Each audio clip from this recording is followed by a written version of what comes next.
Muy bien, muchas gracias, Liz, y con permiso de la mesa directiva.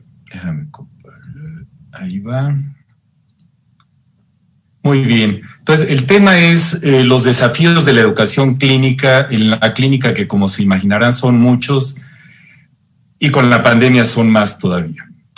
Decía William Adler en esta frase muy citada, el estudiar los fenómenos de la enfermedad sin libros es como navegar en un mar desconocido, mientras que el estudiar libros sin pacientes es como nunca hacerse a la mar. En esta hermosa pintura que está en el Museo de Bellas Artes en Sevilla, que se titula La sala de hospital en la visita del médico en jefe, pues pueden ver la clínica de hace bastantes años, ¿no? Llama la atención que son prácticamente puros hombres, la única mujer es la paciente y el médico en jefe todavía no usaban estetoscopio. Pero sí pueden ver que hay gente distraída, la persona que está hasta el lado derecho, caray, si tuviera un celular o una tableta estaría tal vez haciendo lo mismo. Entonces, los retos son muchos desde hace mucho tiempo y los enumero en esta diapositiva, algunos de ellos. Uno son las presiones de tiempo. Yo creo que si hay un ser humano que tiene grandes retos de tiempo, somos los médicos. Y ante estas exigencias múltiples que vivimos en el sistema de salud y educativo, con la parte clínica, administrativa, de investigación y de docencia, pues el día solo tiene 24 horas. Y en la parte clínica tendemos a ser muy oportunistas porque es difícil saber qué síntomas va a tener el paciente en el día y la hora que llegan los estudiantes. A veces es difícil de planearla. Y tenemos cada vez más estudiantes y el enorme reto educativo de que son de diferentes niveles. Entonces tenemos al mismo tiempo un grupo de estudiantes de medicina de diferentes años, médicos internos de diferentes escuelas y residentes de diferente jerarquía hospitalaria, además de enfermeras y el resto del equipo de salud. Entonces eso convierte en un reto educativo y de evaluación muy complejo la enseñanza en la clínica. Los pacientes que en los últimos años ha habido esta tendencia a que cada vez sean menos cooperadores y es explicable, ¿no? Porque ellos y ellas están preocupados por recuperar la salud y lo de que están en un hospital escuela, pues se les hace medio extraño y generalmente nunca se les explica cuando ingresan. Por otra parte, hay menos pacientes en los hospitales. Hay más pacientes, pero en cierto sentido hay menos pacientes porque se manejan ya muchos de manera ambulatoria. La cirugía ambulatoria, la cirugía laparoscópica ha transformado el tiempo que están los pacientes en los hospitales. Y luego en los hospitales hay pacientes más enfermos que no representan a lo que se enfrenta la generalidad de los médicos en la consulta externa. Hay limitaciones de recursos de todo tipo, ahí no voy a entrar en detalle, todos las conocemos. Y ambientes clínicos en cierto sentido poco amistosos a la docencia. Ruido, cada quien con sus agendas y sus retos, incluyendo a las enfermeras, camilleros, administradores, etc. Y una recompensa y reconocimiento relativamente limitados para la docencia. Y esto genera un contexto vivencial en donde el caos es lo común, aún en los hospitales muy organizados.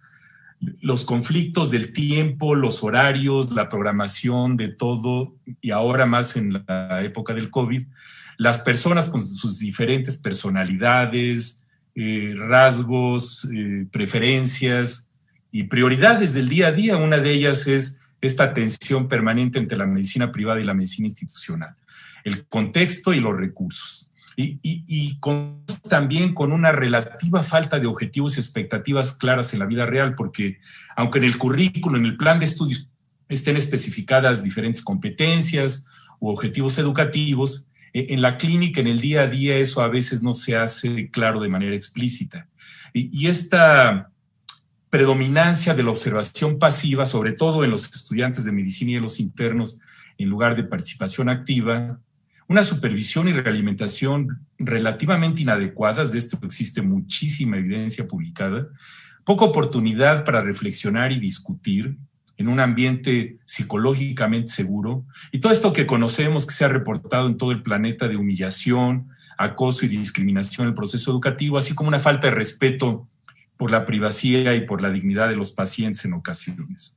Y finalizo esta diapositiva con la relativa falta de alineación y de congruencia con el resto del currículo, de manera que es difícil en la vida real articular todos los elementos de un plan de estudios, sobre todo en los años clínicos. Y la pandemia nos ha complicado totalmente la existencia.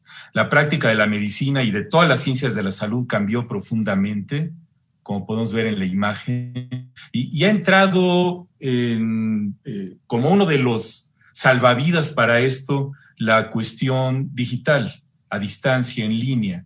En la Facultad de Medicina de la UNAM ya tiene una década que se implementó un plan de estudios que incluía la informática biomédica con los aspectos de telemedicina, utilización de software para ayudar a resolver los problemas médicos, etcétera.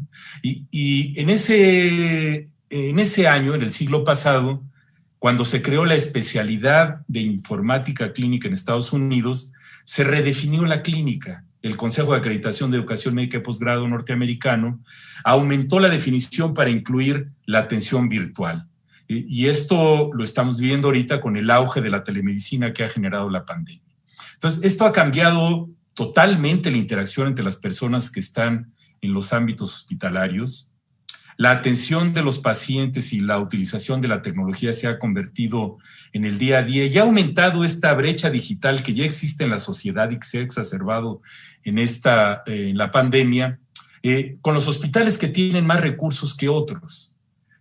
Es contradictorio el estar pidiendo acceso a Internet y computadoras de alto rendimiento cuando a veces no se tienen los medicamentos básicos. Esto ha generado la creación de un montón de recursos para aprender la clínica de forma virtual, sin tener contacto directo con el paciente. Este es tal vez el recurso más importante del planeta en la actualidad, de la Asociación Americana de Escuelas de Medicina, y es de acceso gratuito. Pueden ver ahí la liga en la diapositiva. Y ya existen en algunos lugares iniciativas por la duración de la pandemia para pasar visita utilizando la tecnología. Entonces, por ejemplo, en esta experiencia británica, se pasa la visita con realidad virtual y realidad aumentada, y cosas que no se podían hacer antes ya se pueden hacer ahora.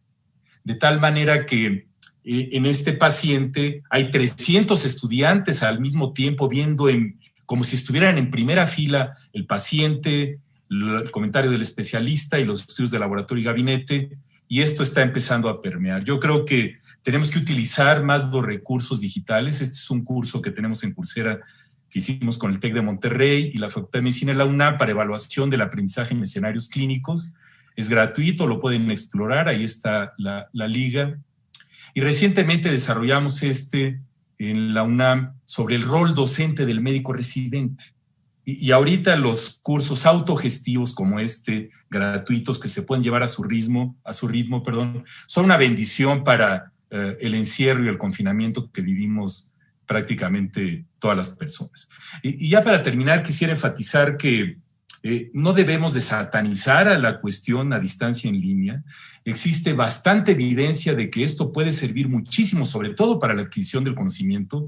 Este es un metaanálisis del tema que salió hace 3 meses en Medical Education, donde demuestra que no hay diferencia en la adquisición de conocimiento cuando se hace a distancia en línea que cuando se hace cara a cara. Podemos discutir muchísimo todos los demás aspectos de la práctica de la medicina, pero la evidencia apoya que la educación puede tener un fuerte componente en línea sin que haya una disminución de la adquisición del conocimiento. Y termino con este modelo del paisaje de aprendizaje conectado de Jonas Nordquist, donde está en el eje vertical el currículo con los diferentes escenarios de métodos de enseñanza, y en el eje horizontal están los espacios de aprendizaje. Esto genera todo un panorama de lo que se llama paisaje de aprendizaje, en el que interactúan y se combinan las cuestiones cara a cara y las cuestiones en línea. Y yo creo que la pandemia nos está enseñando, y de esto existe muchísima evidencia, que esto que se llama compasionómica puede ser el elemento fundamental para hacer que la medicina mantenga la atención por el paciente, que es nuestra principal misión. Y la pandemia continúa. Ahí termino, doctora Jamoy, muchas gracias. Muchísimas gracias, doctor Melchor. Como siempre, excelente su ponencia y su presentación.